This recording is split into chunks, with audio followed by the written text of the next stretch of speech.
একদম লাজবাব। এরপরে চচ্চড়িটা খাবো।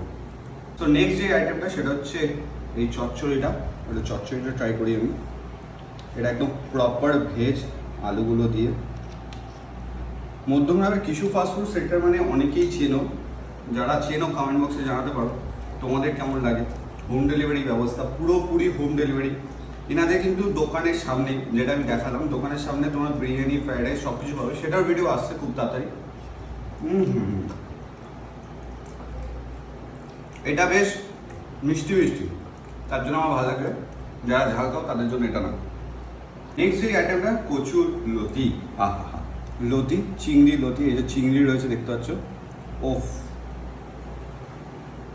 আহা, চিংড়ি মাছগুলো পুরো তাকাচ্ছে আমার দিকে, বলছে খেয়ে নে আমাকে। ঠিক আছে, জাস্ট ফোন করো, ফোন করে অর্ডার দাও,